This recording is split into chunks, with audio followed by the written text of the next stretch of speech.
ജ്ഞാനമെന്ന് പറയുന്നത് എൻ്റെ ജ്ഞാനം ഈ പ്രകൃതിയിലും ഈ സമൂഹത്തിലും ശരിയെന്ന് ബോധ്യപ്പെടാൻ വേണ്ടി ചർച്ച ചെയ്തിട്ടുണ്ടാക്കുന്ന യുക്തിപൂർവമുള്ള ജ്ഞാനത്തെയാണ് പ്രജ്ഞാനം എന്ന് പറയുക. നമുക്ക് വിജ്ഞാനം, നമ്മുടെ വിദ്യാർത്ഥികൾക്ക് നല്ല വിജ്ഞാനമുണ്ട്. ഇപ്പോൾ നമ്മളെക്കാൾ 10 ഇരട്ടി ബുദ്ധി അവർക്കുണ്ട്. നമ്മളെല്ലാം പഠിക്കുന്ന കാലത്ത് കിട്ടിയതിനേക്കാൾ എത്രയോ വലിയ മാർക്കാണ് അവർക്ക് കിട്ടുന്നത്. നമ്മൾ പഠിക്കുമ്പോൾ 1-ാം ക്ലാസ്സിൽ 10 കുട്ടി ചേർന്നെങ്കിൽ 10-ലെത്തുമ്പോഴേക്ക് 5 എണ്ണം തോറ്റിട്ട് നിർത്തിയിട്ടുണ്ടാവും പഠനം. ആ 5 എണ്ണം 10-ൽ എഴുതിയാൽ 2 എണ്ണേ ജയിക്കൂ. ആ ജയിക്കുന്നതാണെങ്കിൽ 600-ൽ 360 മാർക്ക്, അതായത് 60% മാർക്ക് കിട്ടിയ ഫസ്റ്റ് ക്ലാസ് എന്ന് പറയും അല്ലേ. എന്നാൽ ഇന്നത്തെ കുട്ടികൾ 1-ാം ക്ലാസ് 10 കുട്ടി ചേർന്നിട്ടുണ്ടെങ്കിൽ ജീവിച്ചിരിക്കുന്നുണ്ട് 10-ഉം 10-ലെത്തും ഇല്ലേ. പരീക്ഷ ഹാള് കയറിയിട്ടുണ്ട് 10-ഉം ജയിക്കുകയും ചെയ്യും. ജയിച്ചാലുള്ള മാർക്കോ 60%. നമ്മുടെ ഫസ്റ്റ് ക്ലാസ് എന്ന് പറഞ്ഞാൽ കുട്ടികൾ പറയും, എന്ത് 60%? A+ 90 A 80, B+ 70. 60% എന്ന് പറഞ്ഞാൽ വെറും B മാത്രമാണ്. ആർക്ക് വേണത്? നമ്മുടെ കുട്ടികൾക്ക് വിജ്ഞാനം വളരെ നന്നായിട്ട് വർദ്ധിക്കുന്നുണ്ട്. പക്ഷെ ആ വിജ്ഞാനത്തെ ജ്ഞാനമാക്കി മാറ്റുന്നതിൽ നമ്മൾ പണ്ടത്തതിനേക്കാൾ പരാജയപ്പെടുന്നു. പണ്ട് അത്രയേ പഠിപ്പുള്ളൂ ആളുകൾക്ക്. 5-ാം ക്ലാസ്സും ഗുസ്തിയായിരുന്നു പണ്ട്. പക്ഷേ അനുഭവങ്ങളിലൂടെ, ചിന്തകളിലൂടെ ഉണ്ടാക്കുന്ന സ്വന്തമായ അനുഭവ അറിവുണ്ട്. ഈ അറിവ് ആണ് കുട്ടികൾക്ക് ഉപകാരപ്പെടുക. പക്ഷെ ആ അറിവിൻ്റെ കാര്യത്തിൽ നമ്മൾ വളരെ പറയില്ല. ഞാൻ കുട്ടികളോട് ഒരു ചോദ്യം ചോദിക്കട്ടെ. ഒരു ചോദ്യം, പെട്ടെന്ന് ഉത്തരം പറയണം. കുട്ടികൾ മാത്രമല്ല, വലിയ ആളും എല്ലാം പറയണം കേട്ടോ. ചോദ്യത്തിൻ്റെ ഉത്തരം പെട്ടെന്ന് പറയണം. തേനുണ്ടാക്കുന്നത് ആരാണ്? തേനുണ്ടാക്കുന്ന ആരാ? തേനീച്ച. എല്ലാവരും ഉത്തരം പറഞ്ഞില്ലേ? തെറ്റിപ്പോയില്ലേ? രണ്ടാമത് ചിന്തിച്ചപ്പോ കണ്ടോ ചിന്തയുടെ ഗുണം കണ്ടോ? വിജ്ഞാനം ജ്ഞാനമായി മാറുന്ന കണ്ടോ?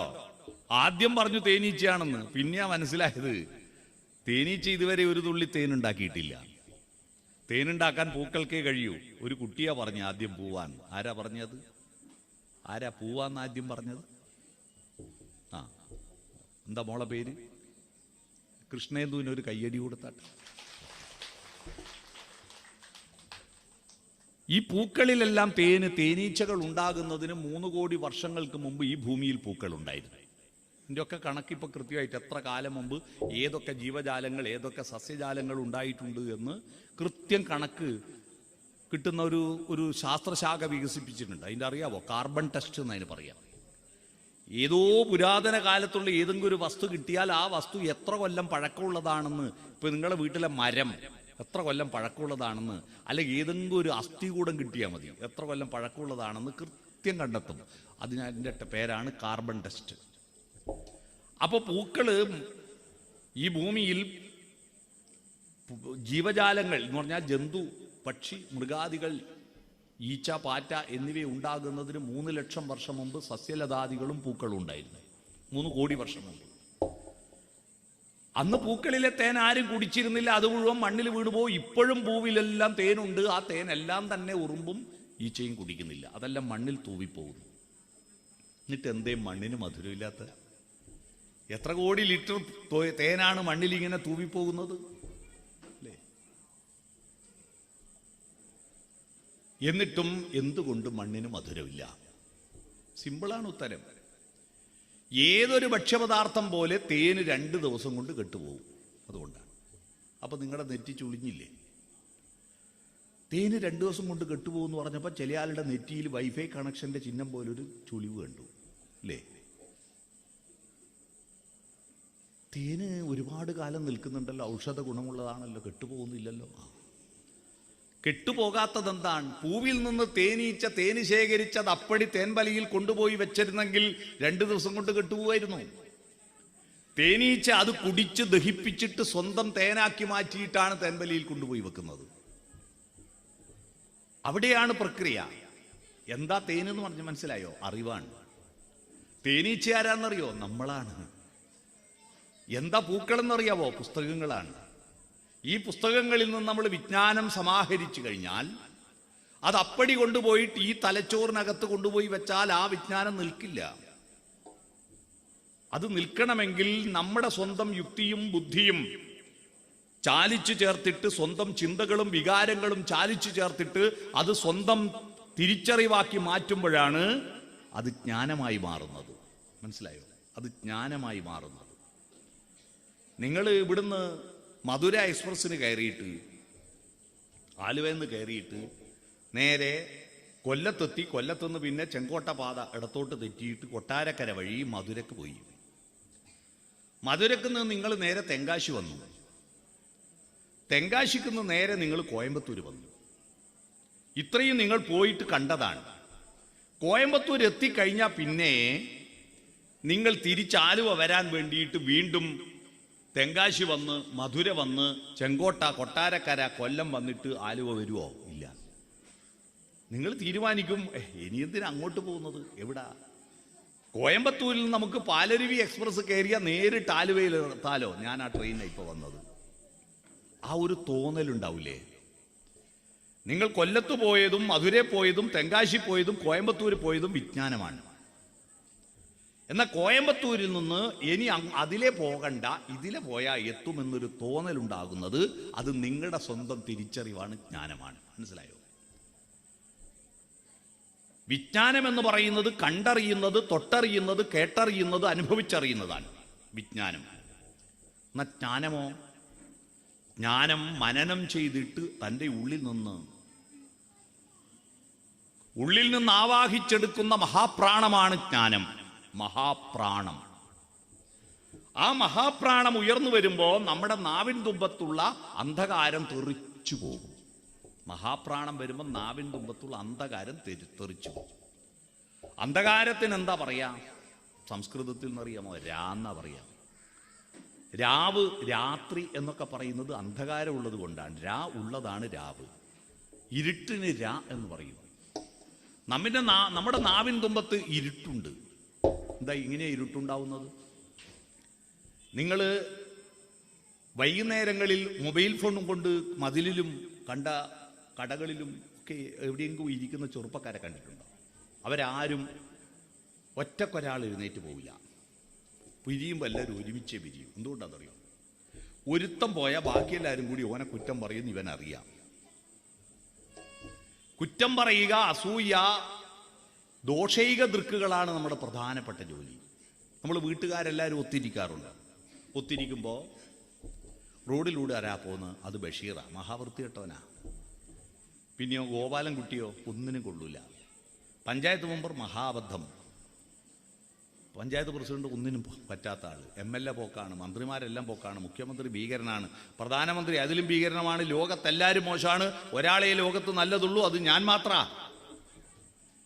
ഈ ചർച്ച കേട്ട് കേട്ട് കേട്ട് നമ്മുടെ കുട്ടികളുടെ മനസ്സിലുണ്ടാകുന്ന ഒരു അടിസ്ഥാന മനോഭാവം I am okay, you are not okay എന്ന. ഞാൻ മാത്രം ശരി, നിങ്ങളൊന്നും ശരിയല്ല. ഇതിന്റെ ദുരന്തം നിങ്ങൾ അറിയണം. ഈ മനോഭാവത്തിന്റെ ദുരന്തം, നമ്മുടെ നാട്ടിലുണ്ടാകുന്ന സകലമാന ദുരന്തവും പ്രജ്ഞാപരാധമാണ്. അറിയണം. മുണ്ടക്കയിലും ചൂരൽമലയിലും ഉരുൾപൊട്ടലുണ്ടായത് മനുഷ്യന്റെ പ്രജ്ഞാപരാധം കൊണ്ടാണ്. ആഗോളതാപനത്തിന്റെ ഭാഗമായി മഴ ശക്തിയിൽ പണ്ടൊക്കെ മഴ പെയ്യുന്നത് പാല് ചൊരത്തുന്നത് പോലെയായിരുന്നു. മെല്ലെ മെല്ലെയായിരുന്നു മഴ പെയ്യുന്നത്. കാരണം അതിന് തണുപ്പിച്ച് പെയ്യാനുണ്ടായിരുന്നു. ഇപ്പൊ തണുപ്പിച്ചിട്ട് അല്പാൽപമായി പെയ്യുന്നില്ല. വെള്ളം കൂടുമ്പോൾ മരങ്ങൾ താഴുന്നു, ഫലാഗമത്തിനാൽ പരം നമിക്കുന്നു നവാമ്പുവാൽ ഖനം. ഖനം എന്ന് പറഞ്ഞാൽ മേഘം ഭീം എന്ന് പറഞ്ഞ് താഴോട്ട് വരിക. നിങ്ങൾ തെങ്കാശിപ്പട്ടണം എന്ന് പറഞ്ഞൊരു സിനിമയുണ്ട്. ആ സിനിമയിൽ സലിം കുമാറും ദിലീപും കൂടിയിട്ട് തൻ്റെ കാമുകിയെ വിളിക്കാൻ വേണ്ടിയിട്ട് ഒരു പശുവിൻ്റെ ഉടല് തലക്കൂ മേലെ വെച്ചിട്ട് ദേവോ എന്ന് പറഞ്ഞ് വിളിക്കുന്ന ഒരു രംഗമുണ്ട്. ആ രംഗത്ത് അവസാനം ഇത് പശുവിന് അടികൊള്ളുന്നു വന്നപ്പോൾ ഇവർ നേരെ ആലേ പോയി നിന്നു. പശുവാണെന്നുള്ള ധാരണയിൽ മച്ചാൻ വർഗീസ് പശുവിനെ കറക്കാൻ വേണ്ടിയിട്ട് അകിട് നോക്കുമ്പോൾ അകിടില്ല. ഇത് പശു അല്ലല്ലോ, ആളല്ലേ. അപ്പോൾ അകിട് കിട്ടാതിരിക്കുമ്പോൾ തിരിച്ചറിയൊന്ന് ഭയന്നിട്ട് ഗ്ലൗസ് ഉണ്ടല്ലോ, കൈക്കിടുന്ന ഗ്ലൗസ്, അത് ഊതി വീർപ്പിച്ച് കെട്ടിയിട്ട് താത്തു കൊടുത്തു ആര്? സലീം കുമാർ. അപ്പോൾ അകിട് കിട്ടിയല്ലോ. അകിട് പിടിച്ച് വലിക്കാൻ തുടങ്ങി ആര്? അടിക്ക് മച്ചാൻ വർഗീസ്. പിടിച്ചു വലിച്ചിട്ടും അകിട് കിട്ടാതപ്പോൾ ശക്തിയിൽ പിടിച്ചു വലിച്ചപ്പോൾ ഇയാളെ കയ്യിൽ നിന്ന് അതങ്ങ് വിട്ടുപോയി. അപ്പൊ ഈ അകിട് ഒന്ന് ചടർന്ന് താഴോട്ട് വീണ കണ്ടിട്ട് മച്ചാൻ വർഗീസ് ബോധം കെട്ട് വീഴുന്ന രംഗമുണ്ട്. ഈ അകിട് ഒരുമിച്ച് താഴോട്ട് വീണാലുള്ള അവസ്ഥയില്ലേ, അതേപോലെയാണ് ഇപ്പൊ മേഘസ്ഫോടന മഴ. അറിയോ, ആകാശത്തെ മേഘങ്ങൾ അല്പാൽപമായി ചുരത്തുന്നതിന് പകരം ഒന്നിച്ച് താഴോട്ട് വരുമ്പോൾ അത് ഒന്നിച്ച് പെട്ടെന്ന് താങ്ങാൻ കരുത്തില്ലാതെയാണ് കുന്നുകൾ നിരങ്ങി താഴോട്ട് വന്നത്. അത് മനുഷ്യന്റെ പ്രജ്ഞാപരാധമാണ്.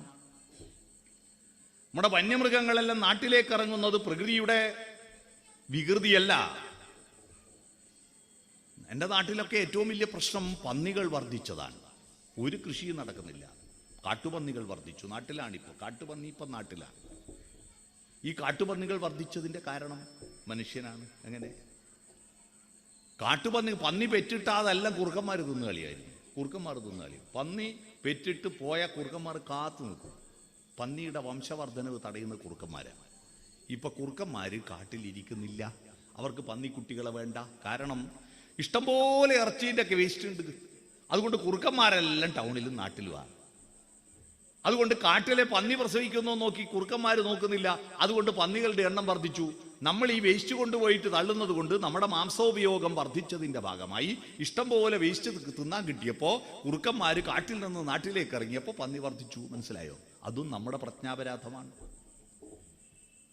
അപ്പൊ I am okay, you are not okay എന്ന മനോഭാവത്തിലൂടെ മുണ്ടക്കൈയിലും ചൂരൽമലയിലുള്ള ദുരന്തമല്ല ഞാൻ ഉദ്ദേശിച്ചത്. അതിനേക്കാൾ വലിയൊരു ദുരന്തം നമ്മുടെ നാട്ടിലുണ്ടായി. ഏതാ ദുരന്തം? അവിടെ മരിച്ചത് 440 പേര് മാത്രമാണ്. എന്നാൽ 4217 ആൾ മരിച്ചൊരു ദുരന്തം കേരളത്തിലുണ്ടായി. അറിയുമോ?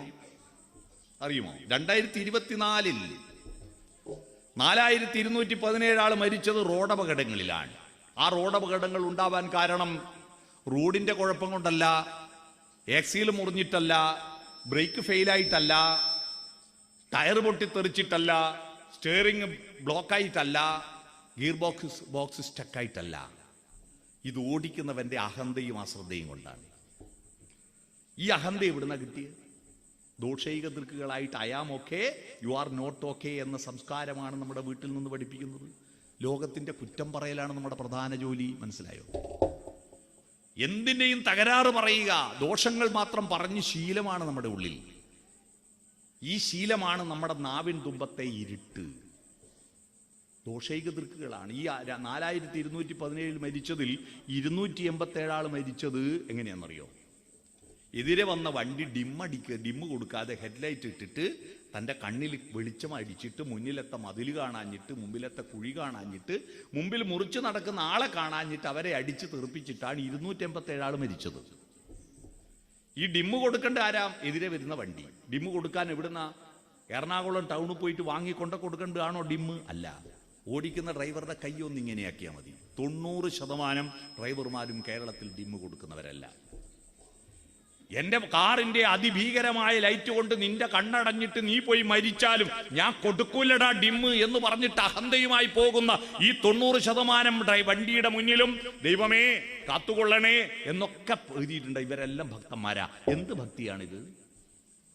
എന്ത് ഭക്തിയാണ്? തന്റെ അഹന്തയുടെ മുന്നിൽ മറ്റ് 287 ആളെ കൊന്നില്ലടോ. കൊന്നില്ലേ മഹാഭാവികളെ? ഡിമ്മ് കൊടുക്കാൻ ഒന്നും വേണ്ടല്ലോ. ഡിമ്മ് കൊടുക്കാൻ പഠിച്ചിട്ട്. ഞാൻ പറഞ്ഞു വന്നത്, ഇത്തരത്തിൽ നമ്മുടെ മനസ്സിന് നാവിൻ തുമ്പത്ത് വികൃതിയും തോന്നിയാസവും അസൂയയും രാഗദ്വേഷമൊക്കെ ഉണ്ട്. ഈ രായെ, അതിനെ രാ എന്നാ പറയാ, ഈ രായെ പുറത്തേക്ക് തള്ളാൻ വേണ്ടിയിട്ട് ഈ പ്രപഞ്ചത്തിന്റെ ഒരു മഹാപ്രാണമുണ്ട്. നമ്മുടെ മൂലാധാര ചക്രത്തിൽ നിന്നൊരു മഹാപ്രാണം പുറപ്പെടണം. മഹാപ്രാണം എന്താണെന്നറിയാമോ? അക്ഷരത്തിന്റെ പേരാണ് മഹാപ്രാണം. മഹാപ്രാണം അക്ഷരത്തിന്റെ ആ അക്ഷരം ഏതാണെന്നറിയുന്ന ആരും കൊണ്ടുവിടെ?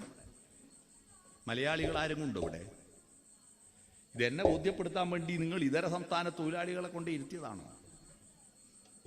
മലയാളികൾ ഉണ്ടെങ്കിൽ മലയാളത്തിലെ ഒരു അക്ഷരത്തിന്റെ പേര് മഹാപ്രാണം എന്നാണ്. ആ അക്ഷരം അറിയാവോ? സ്വരാക്ഷരം അറിയില്ലേ? ആ ഈ ഉ 15 സ്വരം. സ്വരം എന്ന് പറഞ്ഞാൽ തടയാതെ വായ കൂട്ടിയിട്ട് പുറത്തേക്ക് വിടുന്ന അക്ഷരങ്ങളാണ് സ്വരങ്ങൾ. വ്യഞ്ജനാക്ഷരങ്ങൾ എന്ന് പറഞ്ഞാൽ കണ്ഠം മുതൽ ചുണ്ട് വരെ വ്യഞ്ജിപ്പിക്കുന്ന അക്ഷരം. കണ്ഠത്തിൽ കാക്ക കാക്കാങ്ങ വ്യഞ്ജിപ്പിക്കുന്നത് കണ്ഠ്യം. അണ്ണാക്കിൽ നാവ് പറ്റിച്ചിട്ട് വ്യഞ്ചിപ്പിക്കുന്ന ചാച്ചാ ചാച്ചാഞ്ഞ താലമെന്നാണ് അണ്ണാക്കിന് പറയാ, താലവ്യം. നാവിന്റെ മൂർധാവ് അണ്ണാക്ക് കുത്തി പറയുന്ന അക്ഷരങ്ങൾ മൂർധന്യം ടാഠാ ഡാഠാണ്ണ. നാവിന്റെ അറ്റം പല്ലുമത്തൊട്ട് പറയുന്ന 5 അക്ഷരങ്ങൾ താത്താ ദാത്താണ്ണ, ദന്ത്യം, ദന്തം, പല്ല്. പിന്നെ ചുണ്ടുകൊണ്ട് വ്യഞ്ചിപ്പിക്കുന്ന അക്ഷരങ്ങൾ പാപ്പാ ബാപ്പാമ്മ, ഓഷ്ടമെന്നാണ് സംസ്കൃതത്തിൽ ചുണ്ടിന് പറയാ, അതാണ് ഓഷ്ട്യം. അങ്ങനെ 25, 15, 40 ഇനി അമ്മമാരുടെ 4 അക്ഷരമുണ്ട് കേട്ടോ. യാരാലാവ. അതെങ്ങനെ അമ്മമാരുടെ അക്ഷരായത്? അമ്മമാര് ഈ ഫോണറ്റിക്സ് എന്ന് പറയുന്ന ഒരു ശാസ്ത്രശാഖയുണ്ട്. ഭാഷ പഠിച്ചവർക്കറിയാം.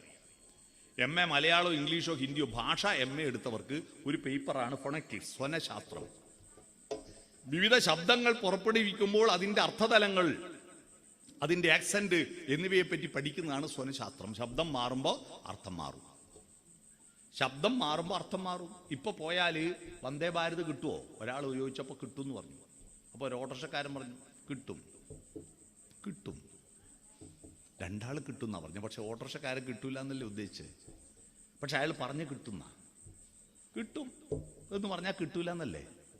ശബ്ദം മാറി, വാക്ക് മാറിയില്ലേ? ശബ്ദം മാറുമ്പോൾ അർത്ഥം മാറിയില്ലേ? ശബ്ദം മാറുമ്പോൾ അർത്ഥം മാറും. സംഗീതത്തിന്റെ മഹത്വം അതാണ്. രാവിലെ എന്ന് പറഞ്ഞാൽ 6 മണി മുതൽ 10 മണി വരെ രാവിലെയാണ്. പക്ഷെ ഞാൻ വീട്ടിൽ നിന്ന് പുറപ്പെട്ടത് രാവിലെയാണ്. അർത്ഥം മാറി. 6 മണിക്ക് മുമ്പ് ആണ് രാവിലെ. ഞാനൊരു സ്കൂളിൽ ക്ലാസ് എടുക്കുമ്പോൾ കുട്ടികളോട് ഞാൻ ചോദിച്ചു, രാവിലെ എന്ന് എഴുതാൻ പറ്റുമോ? പറയാനല്ലേ പറ്റൂ.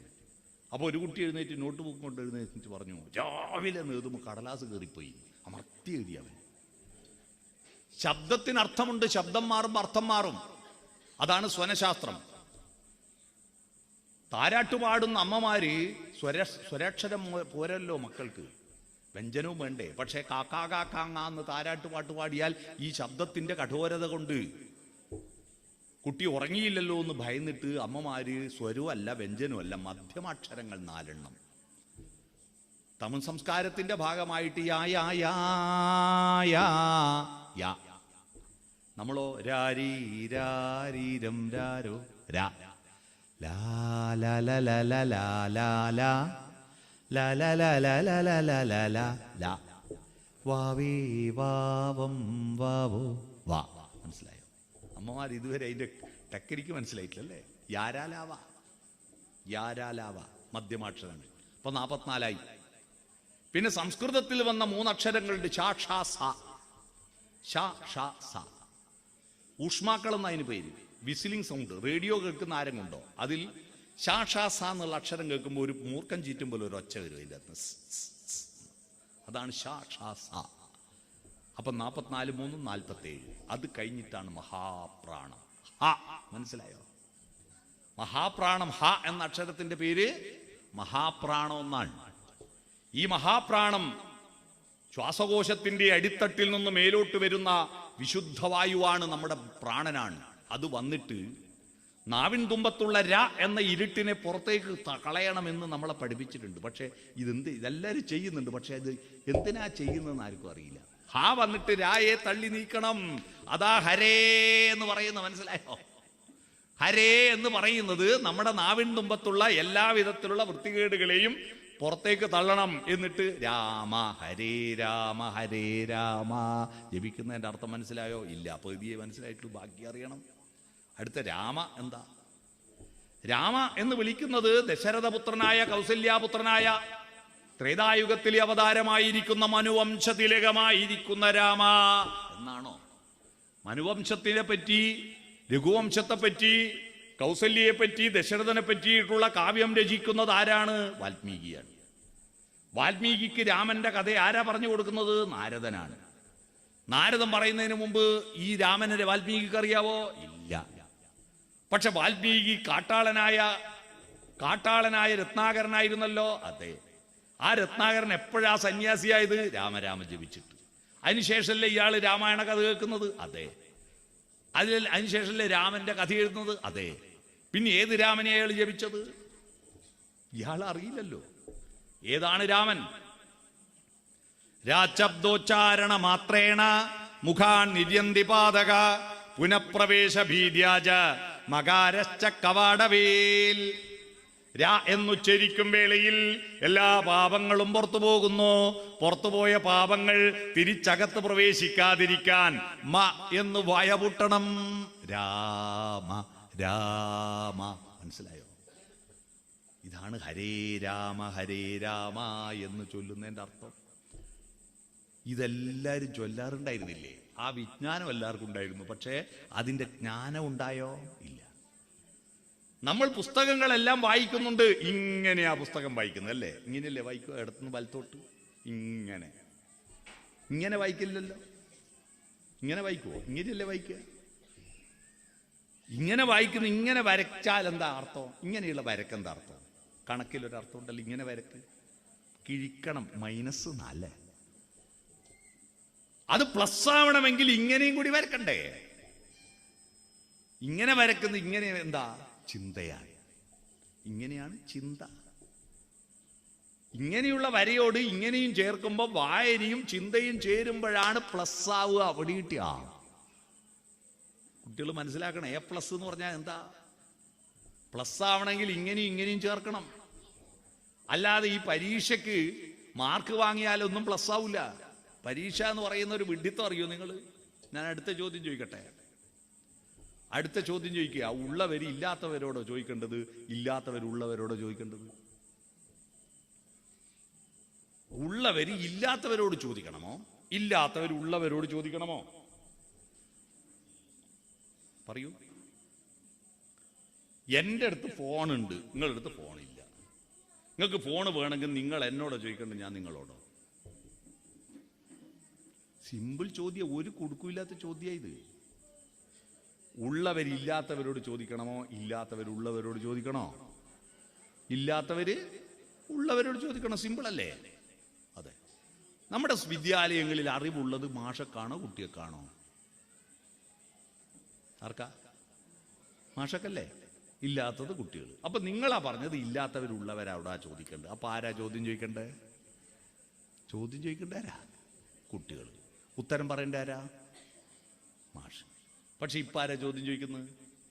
മാഷ്. ഉത്തരം പറയേണ്ട ആരാ? കുട്ടികൾ. ഉത്തരം അറിയൊക്കെ പിന്നെ കുട്ടി സ്കൂളിൽ പോവോ? ഉത്തരം അറിയാത്തതുകൊണ്ടല്ലേ അവിടെ പോകുന്നത്.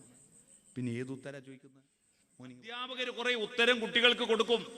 കുട്ടികളത് വാങ്ങുമ്പോ വാങ്ങണ്ടേ? എന്തിനാവോ ഏതിനാവോ അറിയില്ല. എന്തിനാ വാങ്ങുന്നത്? മാഷ് ചോദിക്കുമ്പോൾ തിരിച്ചു കൊടുക്കാൻ അല്ലേ? എപ്പോഴാ മാഷ് ചോദിക്കുക? പരീക്ഷയ്ക്ക് ചോദിച്ചു, തിരിച്ചു കൊടുത്തു. ഞാൻ ചോദിച്ചപ്പോൾ അദ്വൈത് ഫോൺ എനിക്ക് തിരിച്ചു തന്നു. ഇപ്പൊ അദ്വൈതിന്റെ കയ്യിൽ ഫോണുണ്ടോ? ഇല്ല. പരീക്ഷ കഴിഞ്ഞാൽ കുട്ടികളുടെ കയ്യിൽ ഉത്തരവുണ്ടോ? ഇല്ല. 8 കഴിഞ്ഞ് 9 8 പോയി. 9 കഴിഞ്ഞ് 10 9 പോയി. ഈ വിഡ്ഢിത്തം തിരുത്താൻ കഴിയണം നമുക്ക്. പ്രിയമുള്ളവരെ, നമ്മൾ ഈ ക്ഷേത്രമുറ്റത്തിരുന്ന് ഇരിക്കുമ്പോൾ ഭാരതത്തിലെ ദൈവവിശ്വാസത്തിന്റെ അടിത്തറ ജ്ഞാനമാണ്. പക്ഷെ ജ്ഞാനമെന്ന് പറയുന്നത് ഉപരിപ്ലവമായിട്ട് പഠിച്ച് പരീക്ഷ എഴുതലാണെന്ന് തെറ്റിദ്ധരിച്ചു പോയി. അല്ല, ചിന്തകൾ ചേർത്ത് വെക്കണം. ചോദ്യങ്ങൾ ഉണ്ടാവണം. പോലെ ചോദ്യങ്ങൾ ഉണ്ടാവണം. ചോദ്യമാണ് പ്രധാനം. ചോദ്യമാണ്, ഉത്തരമല്ല പ്രധാനം. ഈ ചോദ്യമാണ് ഭാരതത്തിന്റെ ദർശനമായി മാറിയത്. അറിയുമോ നിങ്ങൾ?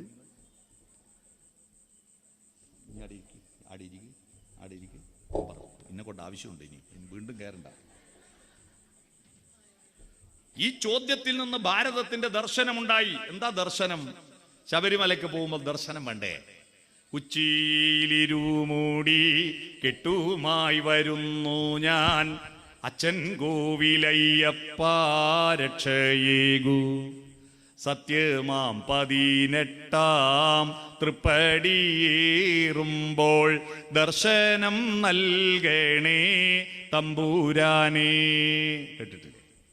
എന്ത് ദർശനമാണ്? യോഗപട്ടാസനസ്ഥനായിരിക്കുന്ന ധർമ്മശാസ്താവിന്റെ ആ തിരുവിഗ്രഹം എന്റെ കണ്ണുകൊണ്ട് കാണാൻ കഴിയണമേ എന്നാണോ? പോയാൾ എല്ലാരും കാണും. പിന്നെ എന്തിനാ ഇത്? അത് കാണാൻ അവസരം കിട്ടണേ എന്ന് പ്രാർത്ഥിക്കുന്നതല്ല. അവിടെ എത്തും ഒരു ദർശനമുണ്ട്. അതുക്കും മേലെ ഒരു ദർശനമുണ്ട്. ആ ദർശനമാണ് അറിയേണ്ടത്. ആ ദർശനം എന്താ? കഴിഞ്ഞ മാസം അന്തരിച്ചു പോയ നമ്മുടെ പ്രിയപ്പെട്ട ഭാവഗായകൻ പി ജയേന്ദ്രനാണ് ശബരിമലയിലെ ഏറ്റവും മനോഹരമായ ഒരു തീർത്ഥാടനം പൂർത്തീകരിക്കുന്നത് പോലുള്ളൊരു പാട്ട് പാടിയത് അല്ലേ? ആ പാട്ടുപാടി കഴിയുമ്പോൾ ഒരു ശബരിമലയിൽ പോയി ഭഗവാനെ തൊഴുന്ന പ്രതീതി ഉണ്ടാക്കും എല്ലാവർക്കും. അതുകൊണ്ട് ആ പാട്ട് അന്ന് ഏറ്റവും പ്രശസ്തമായിരുന്നു. എത്ര ചരണങ്ങളുള്ള പാട്ടാണെന്നറിയോ അത്?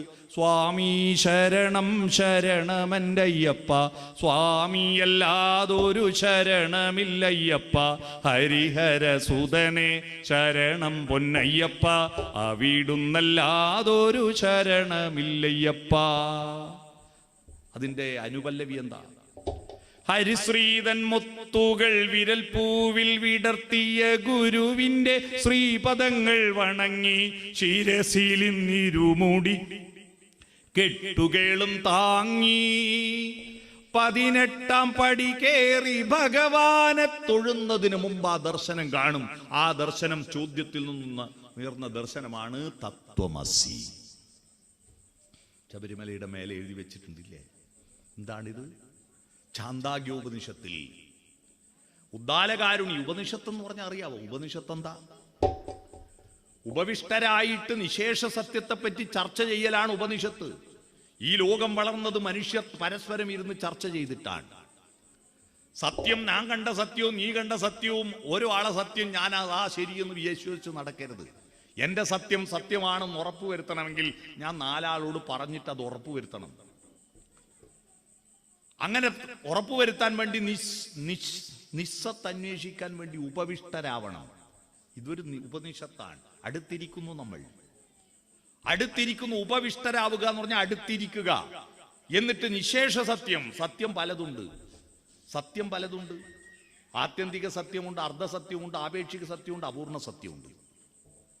സൂര്യൻ കിഴക്ക് നിന്ന് ഉദിക്കുന്നു, പടിഞ്ഞാറ് അസ്തമിക്കുന്നു. സത്യമല്ലേ? സത്യമല്ല എന്ന് പിന്നെ മനസ്സിലായില്ലേ? അത് ആപേക്ഷിക സത്യമാണ്. നമ്മൾ കറങ്ങുന്ന കൊണ്ട് നമുക്ക് തോന്നുന്നതാണ് സൂര്യൻ ഉദിക്കുന്നതും അസ്തമിക്കുന്നതും. സൂര്യൻ നിന്നടക്കാൻ അനങ്ങുന്നില്ല, അതാണ് സത്യം. പക്ഷെ ഉദിക്കുന്നു അസ്തമിക്കുന്നു എന്ന് തോന്നുന്നത് സത്യമായിരുന്നില്ലെന്ന് പിന്നെ തിരിച്ചറിഞ്ഞില്ലേ? ഞാനിപ്പോ നേരിട്ട് ഇങ്ങോട്ടേക്ക് ട്രെയിന് പാലരുവി എക്സ്പ്രസ് ഷൊർണൂർ വരില്ല. ഞാൻ ഒറ്റപ്പാലത്ത് പോയി ഇറങ്ങിയിട്ട് ഒറ്റപ്പാലത്ത് നിന്നാണ് ട്രെയിനിൽ കയറിയത്. ഞാൻ ഷൊർണൂർ പോയി ഇറങ്ങി.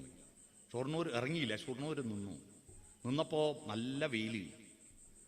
നല്ല വെയിലത്ത് വണ്ടി കുറേ നേരം അവിടെ നിർത്തി. ഷൊർണൂർ കുറേ നേരം നിർത്തും. ജംഗ്ഷൻ ആയതുകൊണ്ട് മാത്രമല്ല, അവിടെയാണ് ഏറ്റവും കൂടുതൽ ഇഡ്ഡലിയും വടയും കച്ചവടം നടക്കുന്നത്. ഈ വട തീരാന്ന വരെ അവിടെ നോക്കും വണ്ടി.